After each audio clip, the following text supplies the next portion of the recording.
Alhamdulillah, sister. Wag na natin pagtagalin, no? Kung talagang nasa puso mo na, pinaniniwalaan mo, tinatanggap mo si Allah, kagaya nung pinaliwanag ko sa'yo, tanggapin mo na. Okay ba, sister? Oh, pakilakasan mo ha, yung sasabihin ko, pakiulit lang. Damahin mo sa puso mo, iparating mo kay Allah ng wagas ang pagtanggap mo sa Kanya. Oo, uulitin natin. Kanina practice lang yon, ngayon final na. Okay ba? O, sige. O, tanungin muna kita. Sino yun, Diyos? Alhamdulillah. Tunay ka na nga. O, ano yung reliyon? Absolutely. Ano ka? Muslim. Bakit tayo nilikha?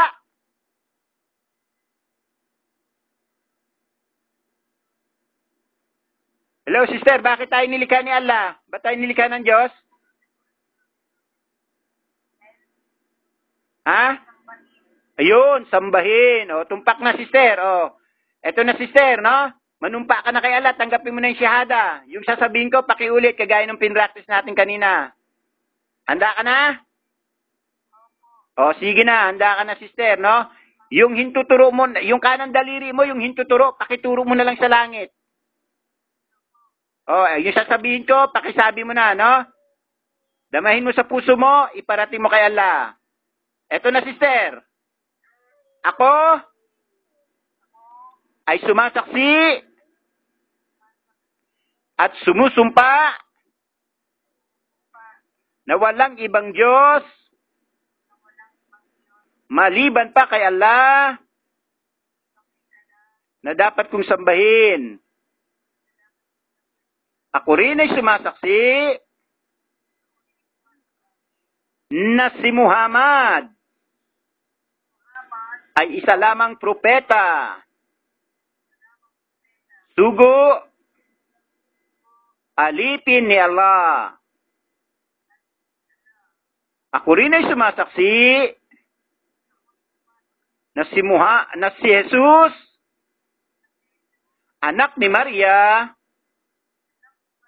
ay isang propeta, sugo, alipin ni Allah. Asyhadu alla ilaha illallah wa asyhadu anna Muhammadan abduhu wa rasuluh wa asyhadu anna Isa ibnu Maryam Abdullahi wa rasuluh. Allahu Akbar. Allahu Akbar. Mabruk, sister. Congratulations. Ikaw ay tunay ng ganap ng Muslim sa puso mo sa sandaling ito ngayon. So, alhamdulillah, no? Kailangan na lang matuto kang sumamba kay Allah, magsala in everything. Asan yung amo mo? Pakibigay mo nga sa akin yung amo mo para kausapin ko.